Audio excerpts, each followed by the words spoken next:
제가 중국에서 유학을 할 때에 중국은 건물이 올라가는 속도가 어마어마합니다. 이 방학이 되면은요, 분명히 방학 때 공사를 시작했어요. 방학이 끝나면 아파트가 한 동이 세워져 있습니다. 그 정도로 네, 이 공사가 빠릅니다. 공사가 그렇게 빠르다라는 것은 또 어떤 걸 의미할까요? 그쵸, 난림공사, 이 부실공사라는 거예요. 집을 아무리 잘 지어놔도 그 안이 부실하면 참 쓸모없는 집, 위험한 집이 될 수밖에 없습니다. 예루살렘 성벽을 중수하고도 보니까 정작 들어가서 살려고 하는 사람들이 없었어요. 그러니까 10분의 1을 제비 뽑아서 거룩한 성에 거주하게 합니다. 자, 그런데 여기서 보시면은요, 재밌는 일들이 많이 일어나요. 사람들이 들어가려고 하질 않는데 지금 어떻습니까? 이 이스라엘 사람들의 상태가 어떤가 하면은요, 무너진 이스라엘 이 백성들이 성벽을 다 중수하고 나서 회개를 합니다. 그리고 이제 그 개혁에 나는 동참하겠습니다라는 그 언약의 증표로서 나는 절대로 불신결혼하지 않겠습니다라는 다짐을 하고요. 안식일을 거룩하게 지킬 것이며 11조를 드리겠습니다로 그렇게 결단을 했는데도 불구하고 이어지는 이 11장에 보니 예루살렘 성에 들어가 살 사람이 없는 거예요. 우리도 신앙생활을 하면서 여기까지만요 하는 것들이 있습니다. 목사님, 저는 예배도 드리고 11조도 하고 봉사도 하지 않습니까? 저는 딱 여기까지만. 이런 분들이 많이 있습니다. 우리들의 여기까지는 어디입니까? 거룩한 성에 들어가려면 여기까지 하면서 멈추면 안 됩니다. 하나님의 나라는 날마다 전진하는 거예요. 나가세 하면서 전진하는 것입니다. 네. 그럼 찬양 잘 아시잖아요. 주의 진리 위에 십자가 공기 탁 붙잡고 나가세 하는 것이지 주님 저는 여기까지입니다 라고 하는 것이 아닙니다. 그러면 우리가 거룩한 성에 거주하는 자들이 도대체 어떤 자들인지 그런 자들은 하나님의 은혜를 어떻게 받고 살아가는지 오늘 말씀을 통해서 함께 나눠보고자 합니다. 자, 첫 번째는요, 순종하는 사람이에요. 1절부터 3절까지의 말씀인데요. 우리 1절만 함께 읽도록 하겠습니다. 백성의 지도자들은 예루살렘에 거주하였고 그 남은 백성은 제비 뽑아 10분의 1은 거룩한 성 예루살렘에 거주하게 하고 그 10분의 9는 다른 성읍에 거주하게 하였으며 아멘. 예루살렘 성벽을 중수하고도 정작 들어가려고 하는 사람들이 없으니 10분의 1을 어떻게 했다고 합니까? 제비를 뽑았답니다. 그리고 그 10분의 9는 어떻게 했습니까? 다른 성읍에 살겠다고 합니다. 왜 이 예루살렘 성에 들어가서 살지 않으려고 했겠습니까? 좀 위험하다라고 생각했던 것 같아요. 또한 성 안에서는 농사를 지을 수 없기 때문에 먹을 것이 힘들었을 거예요. 먹고 사는 문제가 어려웠을 것입니다. 그래서 안 들어가려고 했던 거예요. 그렇기 때문에 느헤미야가 예루살렘에 대한 미래의 계획을 딱 세워서 거룩한 성의 구성원들을 하나하나 채워가는 것입니다. 우리 복림교회도 우리 복림교회 10년을 어떻게 끌고 가야 될지에 대한 계획들이 제 머릿속에 다 들어가 있습니다. 잘 따라오시면 돼요. 느헤미야가 성전을 짓고 사람들을 들여보내는데 대책 없이 보내지 않아요. 그 먹을 게 없는 것 같은 그 성에 그리고 안전하지 않을 것만 같은 그 성에 느헤미야가 그냥 10분의 1 뽑아가지고 막 집어넣는 것이 아니라 계획하고 기도하면서 넣었다는 것입니다. 구성원들을 채워갔다는 것입니다. 이 거룩한 성에 거주하게 된 사람들은요, 지도자, 그리고 제비 뽑힌 자, 마지막으로는 자원하는 자들이 있었어요. 예루살렘 성읍은 광대하고 큰데 주민은 너무나 적어요. 그러니까 지도자들이 먼저 본을 보이고 들어가기 시작한 것입니다. 본을 보이는 지도자가 있기 때문에 예루살렘 공동체가 대단하고 느헤미야가 대단한 것입니다. 제가 그 다른 목사님들의 설교를 모니터를 하다 보면요, 그냥 은혜를 많이 받는 부분들이 있어요. 좀 이제 고전 설교들도 많이 듣고 한다고 말씀드렸는데요. 이 특징들이 다 있어요. 이 오늘의 교회 하용조 목사님 설교를 들으면 그냥 눈을 감고 그려도 성경이 그려집니다. 스토리텔링이 굉장하세요. 이 오카는 목사님 설교를 들으면요, 이 삶과 일치되는 이 목사님의 말씀은 가슴을 후벼 팝니다. 또 성원태 목사님의 설교를 들으면 이 시대 정신이 막 깨어나요. 이런 이 목사님들마다 가지고 있는 장점들이 있습니다. 그래서 이 오카는 목사님 밑에 있는 어떤 부교육자들이라든지 성도님들은 최대한 삶을 잘 살아내려고 애씁니다. 또 이 오늘의 교회 하용조 목사님 같은 분들이 설교를 하시면은 막 그림이 다 그려지잖아요. 그러니까 그런 분들은 또 선교에 힘을 쓰십니다. 그래서 우리 이진수 선교사님 선교를 하셨는지 모르겠습니다. 이런 지도자의 역할이 너무나 크다라는 거예요. 그러니까 느헤미야가 지금 예루살렘 성에 들어가야 되는데 황폐한 것 같고 먹을 게 없는 것 같은 그 성에 첫 번째로 들어가는 사람들을 지도자였다라는 거예요. 지도자들. 그 험난한 길을 지도자들이 먼저 들어갑니다. 그 다음에 들어간 자들이 제비 뽑힌 자들. 그 다음 들어간 자들이 바로 자원하는 자들인 것입니다. 이렇게 골고루 성에 거주하게 됩니다.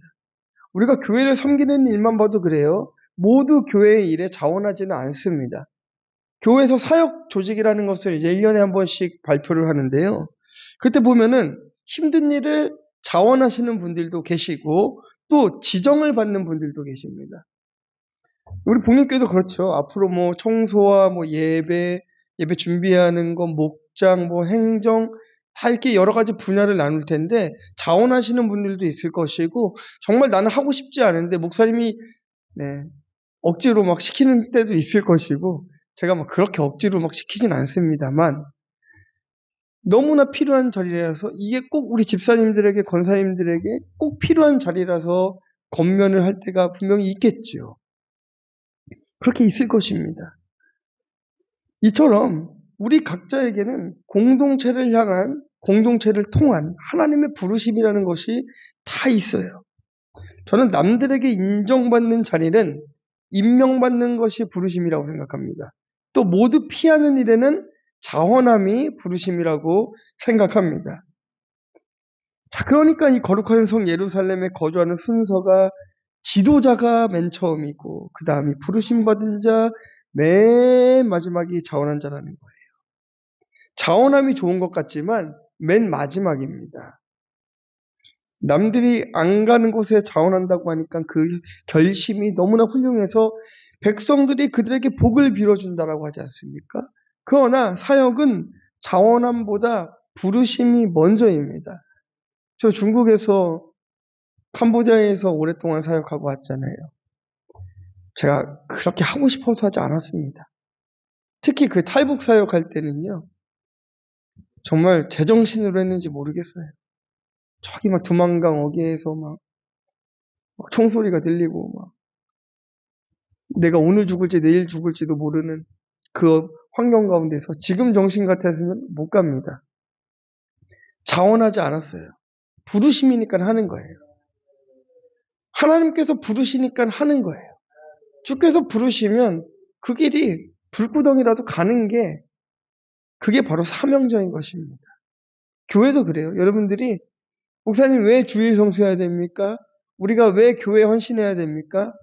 자원이 아니고 사명입니다. 하나님의 부르심인 것입니다. 부르심에는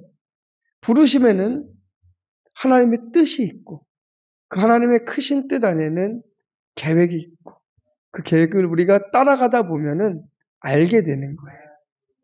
하나님의 부르심에 우리는 반드시 따라가야 될 점이 있습니다. 자원함도 훌륭해요. 자원함도 훌륭하지만 인간에게는요, 이 노예 근성이라는 게 좀 있어요. 그래서 자원하면 한계가 있습니다. 이 평신도가 아무리 훌륭하다 할지라도 사례를 받는 사역자들을 따라갈 수가 없습니다.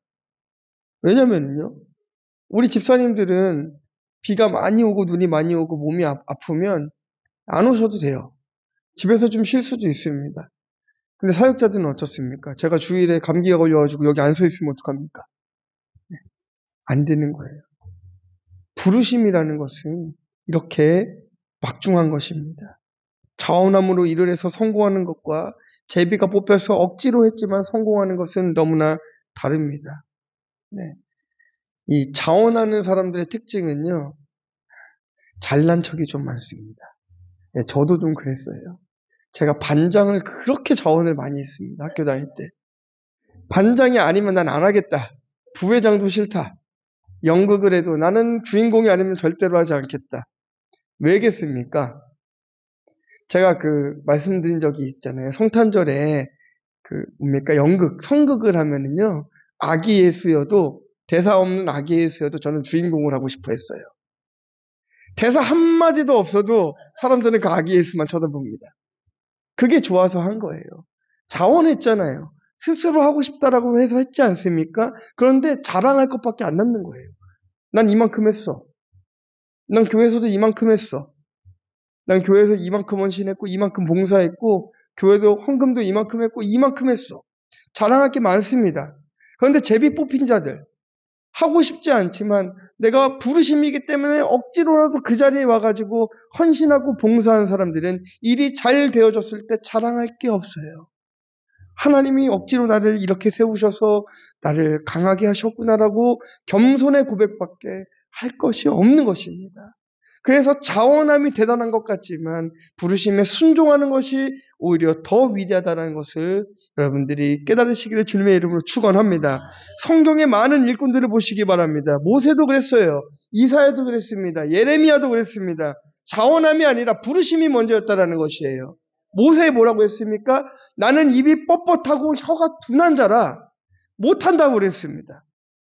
그러니까 뭐라고 합니까? 하나님 아론을 붙여달라. 아론을 붙여달라. 나는 말할 줄 모릅니다. 이사야도 그럽니다. 내 입술이 부정하다. 예레미야 선지자는 뭐라고 얘기합니까? 나는 아이라 말할 줄을 모릅니다라고 합니다. 자원한 줄 알았는데 자원이 아니라 부르심이었습니다. 못한다고 하다가 하나님께서 시키시니까 힘들게 사역을 시작했는데 뭔가 이루어지는 기적들이 일어났고 그 기적들이 일어났을 때 잘난 척할 수가 없었던 것입니다. 하나님의 교회는 자원함으로 되어지는 것 같지만 결코 그렇지 않습니다. 부르심의 소명이 여러분들이 이 자리로 이끌었고 그 부르심의 소명대로 따라가는 자들에게 하나님께서는 놀라운 복을 허락하실 것입니다. 가정에도 교회에도 이 나라에도 놀라운 은혜가 임할 것입니다. 적용 질문 드립니다. 자원함이 부족해도 주어진 부르심에 순종하면 하나님께서 기뻐하시는 일꾼이 됩니다. 교회, 가정, 직장에서 순종해야 할 부르심은 무엇입니까? 대답해 보시기를 주님의 이름으로 축원합니다. 근데 꼭 이렇게 말씀드리면 목사님들이 자꾸 가스라이팅 한다고 그래요. 가스라이팅 아닙니다. 부르심이 진짜 축복이 있기 때문에 말씀드리는 거예요. 그래서 목사님들이 집사님 이 일은 좀 정말 해주셨으면 좋겠습니다라고 하면은 하기 싫어도 한번 순종해 주세요. 그게 부르심이기 때문에 분명히 하나님께서 하실 일들이 있을 것입니다. 두 번째는요. 겸손할 수밖에 없는 환경에 처한 사람입니다. 우리 4절 말씀 함께 읽겠습니다. 예루살렘에 거주하는 유다 자손과 베냐민 자손 몇 명이라. 유다 자손 중에는 베레스 자손 아다야이니 그는 우시아의 아들이요 스가라의 손자요 아마라의 증손이요 스바다의 현손이요 마할렐렐의 오대손이며 아멘. 예루살렘에 살게 된 유다 자손과 베냐민 자손 몇 명이다라고 이렇게 이야기하고 있어요. 이스라엘 12지파 중에 유다 지파와 그리고 베냐민 지파만 이렇게 언급이 되고 있습니다. 그런데 유다 자손 중에서 가장 유명한 사람이 누굽니까? 다윗이에요. 다윗. 그런데 다윗의 자손이 먼저 나와야 될 것만 같은데 그게 아니라 이 베레스의 자손부터 시작되는 거예요. 베레스가 누굽니까? 야곱의 넷째 아들 유다가 며느리 다말을 통하여서 낳은 쌍둥이 중에 둘째가 바로 베레스입니다. 그러니까 소위 말하는 세기의 불륜에서 태어난 그 베레스가 마지막에 유다 자손의 대표 주자로 올라섰어요. 유다는 요셉을 팔아먹고 공동체를 떠나서 이방 여인과 결혼해서 세 아들을 낳았습니다. 그리고 첫째 아들을 며느리 다말과 결혼을 시켰어요. 그래서 첫째 아들이 죽었습니다. 대를 이어야 되기 때문에 또 둘째 아들을 줬습니다. 그러니까 둘째 아들도 어떻게 됐습니까? 둘째 아들도 죽었습니다. 그러니까 마지막 셋째 아들은 죽을까봐 다말에게 보내질 않는 거예요. 그리고 얼마 후에 유다의 아내가 죽게 됩니다. 그러자 이 유다가 너무 힘들고 지치고 그렇게 살아가다가 신전에 창기와 놀아나는 거예요. 그런데 알고 보니까 그 창기가 며느리 다말이었습니다. 유다는 처음에 이 며느리가 임신했다고 하니까 당장 불로 태워서 죽여라라고 이렇게 명령해요. 그런데 다말이 딱 어떻게 합니까? 떡하니 유다의 도장과 끈을 딱 보여주면서 나는 시아버지와 불륜을 한 것이 아니다. 나는 하나님의 뜻에 따라 이 후손을 잇기 위해서 그 약속을 믿고 한 일이다라고 당당하게 고백하니까 유다가 그때 뭐라고 합니까? 그 유명한 말씀, 창세기 38장 26절의 그 유명한 말씀, 당신이 옳도다. 그는 나보다 옳도다라고 고백하는 거예요. 그러고 나서는 유다가 역사 속에서 사라진 줄만 알았습니다. 그런데 오늘 유다 자손 중에 이 베레스의 후손이 바로 여기에 딱 등장하는 거예요. 정말 놀랍지 않습니까? 오늘 본문에서는요, 유다 자손 중에 다윗의 자손이 아니라 베레스의 자손이라고 한 것에 우리는 은혜를 받아야 되는 것이에요. 출신을 생각할 때 어떻습니까? 베레스 가문은 남들이 뭐라고 하지 않아도 겸손할 수밖에 없는 환경인 거예요. 환경. 시아버지와 며느리가 동침했다라는 것이 유다를 겸손하게 하고 또 어떻습니까?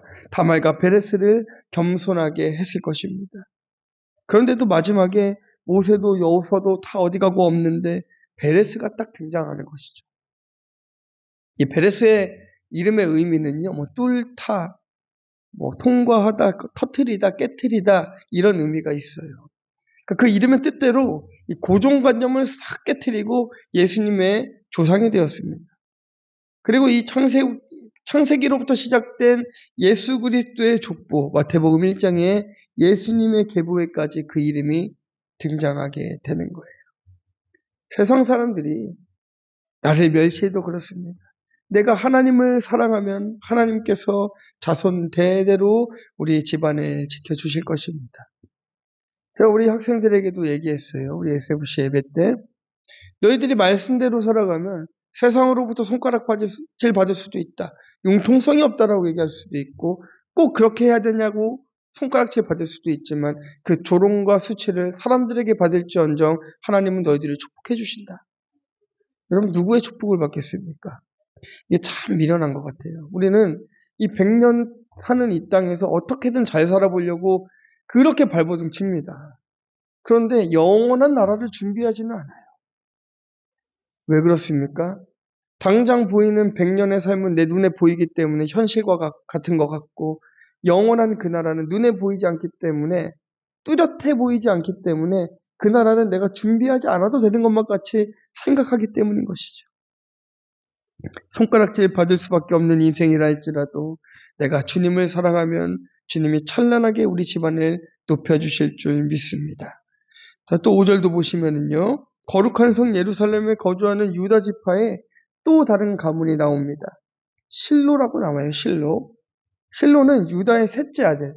아까 이제 말씀드렸죠. 그 두 형이 죽었잖아요. 위로.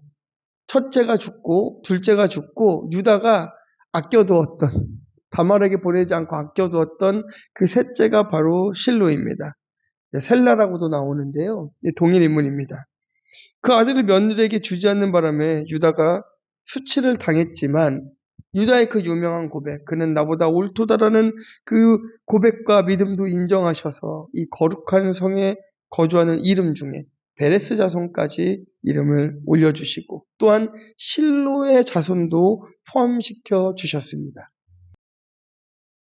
정말 이 셀라까지 대가 끊어지지 않고 이어지고 있다는 것이 크게 감격이 되었어요. 비록 셀라가 예수님의 직계 가족이 되지는 못하지만, 직계 조상이 되지는 못하지만 그 가문도 이 성전 재건에 동참했다는 것이 은혜인 거예요. 그래서 이 마지막이 중요합니다. 유다가 마지막에 남긴 것들이 너무나 중요한 거예요. 그는 나보다 옳도다라는 그 고백 때문에 하나님께서는 이렇게 축복해 주시지 않았습니까? 마지막을 잘 준비하는 저와 여러분 되기를 주님의 이름을 축원합니다. 자, 내 주위에 아무리 잘 먹고 잘 사는 사람이 있어도 하나님이 사랑하는 나를 따라올 자가 없습니다. 부러워하지 마세요. 지금 내 인생이 좀 어렵다고 힘들다고 실망하지 마시기 바랍니다. 유다가 생전에는 며느리와 동침까지 했기 때문에 얼마나 사람들로부터 손가락질을 당했겠습니까? 한번 생각해 보세요. 며느리와 동침한 시아버지, 쌍둥이까지나 얼마나 사람들이 손가락질하고 조롱하고 비판하고 온갖 소문이 난무하고 그랬겠습니까? 그런데 하나님께서는 그들을 거룩한 이름으로 등장시켜 주셨다라는 거예요. 반면에 요셉은 애굽의 총리까지 했습니다. 온 가족을 기근해서 구했어요. 그러나 그렇게 대단할 것만 같은 요셉의 후손이 아니라 부끄러운 유다의 후손들이 성경에 올라와 있다는 것입니다. 오랜 시간이 지나도록 하나님께서 유다의 가문을 기억해 주시고 영화롭게 하신 것을 보면서 우리는 마지막을 잘 준비해야 되는 줄 믿습니다. 6절 보겠습니다. 시작. 예루살렘에 거주한 베레스의 자손은 모두 468명이니 다 용사였느니라. 아멘. 하나님의 한량없는 은혜로 겸손할 수밖에 없는 사람들, 그들이 용사가 되었습니다. 하나님만을 구주로 모시고 어떤 환경도 하나님이 주신 것이라고 고백하는 그 자들을 하나님께서는 용사로 사용해 주셨다는 것이에요. 모든 것을 갖춘 환경에 있는 사람을 사용하신 것이 아니라 부족한 사람을 사용했다는 것입니다. 고난의 환경에 있는 사람들을 사용했다는 것이에요. 죄가 많은 사람들을 사용했다는 것입니다. 거룩해 보이는 사람을 사용한 것이 아니고 내 주머니에 돈이 많아서 차고 넘치는 사람을 세우신 것이 아니라 가난해도 내 것을 주님 앞에 드릴 수 있는 자들을 하나님께서 세우시는 것이고 어려워도 어려운 환경 가운데서도 눈물 흘리며 기도하는 사람들을 세우는 것이에요. 그래서 우리는 고난의 환경과 부족한 환경을 우리에게 보내주신 것에 감사해야 됩니다. 하나님께서 우리가 혹여나 이 고난이 없어서 예수를 떠날까봐 우리에게 고난을 허락하신 거예요. 혹여나 나에게 징계가 없어서 어려운 환경이 없어서 하나님의 은혜를 잊고 살까봐 우리에게 고난을 주신 것입니다. 선악과가 없으면 아담과 하와가 하나님의 살아계심을 어디서 찾을 수 있겠습니까? 마찬가지인 것이죠. 모든 것을 갖춘 환경이 아니라 유다처럼 겸손한 환경, 고난의 환경, 이것이 주님이 우리에게 주신 최고의 환경임을 믿는 저와 여러분들이 되어야 될 줄 믿습니다. 참 준비한 것은 많은데 시간이 부족하여 제가 머리가 아픕니다. 자, 지금 이제 이 베냐민 자손도 나와요. 베냐민 자손까지는 좀 말씀드릴게요. 그 다음에 이제 거주한 사람들이 베냐민 자손인데요. 이 베냐민 자손은요, 이 사람들은 정말 더 말할 것이 없습니다. 어땠습니까? 레위 지파의 첩을 강간을 했어요. 그 죽였습니다. 그리고 나서 그 레위 지파와 전쟁까지 합니다. 그런 자들이 다시 주님 앞에 나와서 이름을 올렸어요. 그런 베냐민 지파이기 때문에 더 겸손할 수밖에 없다라는 것이에요. 이 베냐민 지파가 잘한 것은 그겁니다. 북이스라엘로 가지 않고 남유다로 간 거예요. 그 당시에 북이스라엘은요, 여로보암 그렇게 강성했습니다. 남유다는 어땠습니까? 남유다는 르호보암 보잘것없었어요. 그러나 남유다를 통하여서 예수 그리스도의 씨를 이어갈 것이기 때문에 그것을 바라보고 갔다는 것입니다. 그러다가 신약시대에 베냐민 지파에서 이 부끄러운 지파에서 쓸모없을 것 같은 지파에서 무너질 것 같은 지파에서 누가 나옵니까? 사도 바울이 태어나는 것입니다. 저는 너무나 은혜가 되었습니다. 나 같은 사람에게서도 사도 바울이 나올 수 있구나. 나 같은 사람에게도, 나같이 부족한 사람에게도, 나같이 죄 많은 사람에게도 정말 보잘것없고 하나님 보시기에 저 목사를 어떻게 알고 그렇게 고민할 것만 같은 저 사람에게도, 나 같은 사람에게도 사도 바울이 나올 수 있구나. 너무나 은혜가 되었어요. 사랑하는 성도 여러분, 여러분의 환경이 어떻습니까? 가난의 환경입니까? 그렇기 때문에 나는 아무것도 할 수 없어. 그것이 아닙니다. 여러분이 가난하기 때문에 할 수 있는 것이 너무나 많습니다. 여러분이 아프기 때문에 할 수 있는 것이 너무나 많습니다. 우리가 어렵고 힘들기 때문에 해야 할 것이 너무나 많습니다. 그것이 부르심인 것입니다. 하나님은 우리에게 겸손할 수밖에 없는 환경을 통해 나를 낮추시고 사용하기를 원하십니다.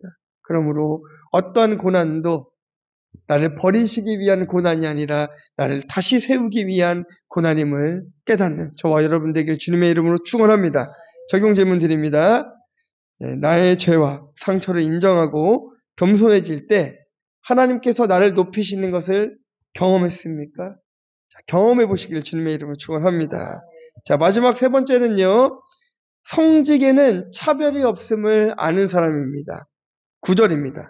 시그리의 아들 요엘이 그들의 감독이 되었고 하스누아의 아들 유다는 버금이 되어 성읍을 다스렸느니라. 아멘. 제사장 가문의 수를 합쳐보니까요. 한 1000명이 좀 넘습니다. 거룩한 성에는 이 제사장도 많아요. 이 제사장 중에는 어떤 자들이 있습니까? 뭐 일하는 자들, 족장된 자들, 용사 이렇게 막 구별되어 있는 거예요. 그러니까 그 성에 거주하는 사람들은 자신의 지위와 권위를 내세우지 않고 급하면 이 일도 하고 저 일도 하는 것입니다. 그렇게 하는 거예요. 거룩만 외치고 가만히 있지 않습니다. 급하면 이 사람이 저 일도 하고 이 일도 하고 합니다. 자, 이게 전도를 가끔 나가다 보면 그 전도 나갈 때 정장을 입고 나가진 않잖아요. 여름에 더우니까 그냥 반바지 입고 나갑니다. 반바지에 티 입고 뭐 하나 걸치고 나가서 예수 믿으세요 하면 아무도 목사인지 몰라요. 그럼 뭐 어디 뭐 본인교회에서 왔습니다 하면은 또 그 집 목사님이 시켜가지고 또 저러고 있다 막 이럽니다. 집사님이십니까? 막 이러세요. 그래서 어느 날 제가요 전도하러 가는데 그 주일날 예배 끝나고 제가 오늘은 못했는데 하면서 오늘도 좀 전도를 해야 되지 않을까 해서 정장을 입고 이렇게 명함을 드리면요 목사님이세요 하고 물어보는 거예요. 그래서 제가 생각을 했습니다. 나 앞으로 정장 입고 전도를 좀 해야겠다. 목사인 줄 알아야 될 거 아닙니까? 네. 그런데요 옷으로 가릴 수 없는 게 있습니다. 하나님의 사람의 선한 영향력이라는 것은 거칠애로 보여질 수 있는 것이 아닙니다. 아무리 화려한 옷을 입고 아무리 두꺼운 가면을 써도 그 사람의 선한 행실은 드러날 수밖에 없는 것이고 그 사람의 악한 행실은 드러날 수밖에 없는 것이에요. 자, 그러니까 17절에 이렇게 나오고 있어요. 또 아삼의 증손 삽디의 손자 미가의 아들 맏디아이니 그는 기도할 때 감사하는 말씀을 인도하는 자가 되었다라고 하지 않습니까? 감사하는 말씀은 찬양을 뜻하고 있어요. 그러니까 말씀을 인도하는 찬양 지도자가 있고 버금 찬양 지도자가 있다라는 거예요. 또 문지기처럼 이 복음이 변질되지 않도록 지키는 자들도 있다라는 것입니다. 성경을 연구하는 것도 그렇습니다. 비록 힘든 길이지만 신학을 잘 연구해서 이단을 무찌르는 신학자들도 반드시 필요한 것입니다. 제사장은 있는데 레위 사람들이 없으면 어떻겠습니까? 어떻게 제사를 드리겠습니까? 교회에 목사 혼자 교회를 이끌 수가 없어요. 하나님이 직분을 차별하신다면 사람 차별한다는 말인데 이게 맞는 말입니까? 전혀 그렇지가 않다라는 거예요. 교회에서 평신도는 낮아 보이고 목사는 높아 보인다면 그것은 인간의 죄성 때문인 것입니다. 네. 하나님은 절대로 직분으로 차별하지 않습니다. 그래서 제가 들었던 말 중에 가장 멋있는 말은 그거였어요. 한 목사님의 고백이죠. 내가 죽을 때 내 묘비에 성도라고 적어주세요. 라는 거예요. 하나님 앞에 성도입니다. 너무나 감동이 되더라고요. 목사가 높아져서 이 땅에서 상을 다 받는다면 하늘에서 받을 상이 없습니다. 제가 혹여나 여러분들보다 더 많은 인정을 받고 있다면 여러분들보다 10배는 더 회개해야 될 줄 믿습니다. 그래도 부족해요. 어떤 직분도 각자의 은사에 맞게, 환경에 맞게 하나님께서 붙여주신 것입니다. 말씀을 전하는 게 더 중요한 것 아니고, 찬양을 하는 게 더 중요한 것 아니고, 청소를 하는 게 덜 중요한 것도 아닙니다. 그저 하나님께서 나에게 맡겨주신 그 직분대로 맡겨주신 일을 묵묵히 해가는 것이 주님 보시기에는 최고의 일임을 고백할 수밖에 없는 것입니다. 그래서 하나님께서 유다와 다말의 소생 베레스 자손을 통해서 거룩한 성에 찬란히 입성시켜 주신 것입니다. 사람에게 인정받지 못해도 하나님께서 마지막에 크게 한 방 날려주실 것입니다. 우리가 다음 주가 되면 이제 맥주감사주일로 보내게 됩니다. 맥주감사주일에 유래 이런 것들은 다음 주에 말씀을 통해서 듣게 되시겠지만, 맥주감사주일에, 감사절의 핵심은 그거예요. 첫 것을 드리는 것. 첫 것을 드리는 것이 핵심입니다. 하나님 앞에 나의 첫 것을 드리는 것이 핵심이에요. 핵심. 우리들의 첫 것은 무엇입니까? 예수님을 처음 만났을 때 그 사랑을 지금도 가지고 계십니까? 이 맥주감사주의를 준비하면서 어떤 감사를 심고 오셨으면 좋겠는가 하면, 감사의 예물도 중요하죠. 감사의 예물을 정성스럽게 담아서 주님 앞에 드리는 것도 중요하지만, 그 예물과 더불어서 우리가 처음 주님을 만났었던 그 첫사랑을 다 담아오시기를 부탁드려요. 나의 첫 것을 담아오십시오. 나의 첫 것을 주님 앞에 드리십시오. 첫 마음. 네. 목사님들도 그렇잖아요. 목회를 시작할 때 첫 마음. 저도 그렇습니다. 선교를 시작할 때 첫 그 마음. 성도님들도 그렇지 않습니까? 내가 예수를 만났을 때 첫 마음. 내가 이 교회를 왔을 때 첫 마음. 교회를 살려보리라. 어떻게든 내가 교회를 위해서 헌신해보리라. 주님 나라를 위해서 살아보리라. 했던 그 첫 마음. 이 첫 것들을 다 담아오셔서 마음을 다해 예배하고 마음을 다해 찬양함으로 정말 기쁨이 넘치는 맥주 감사주일이 되어야 될 줄 믿습니다. 적용 질문 드리겠습니다. 거룩한 성 안에 제사장, 레위 사람, 찬양 인도자, 문지기 각각 역할이 있듯이 교회 직분도 높고 낮음이 아닌 역할일 뿐임을 알고 계십니까? 결론입니다. 순종하는 마음으로 공동체를 섬겨야 됩니다. 그리고 겸손의 환경을 주신 그 하나님께 감사해야 됩니다. 고난의 환경을 주신 아버지께 감사해야 됩니다. 마지막으로 차별이 없는 공동체, 높고 낮음이 없는 공동체로 주님 앞에 영광 돌리는 저와 여러분들 되길 주님의 이름으로 축원합니다. 아멘. 참 말씀을 준비하면서 제가 사실 다 하지는 못했어요. 제 안에 정말 크게 감동했던 것은 그거였습니다.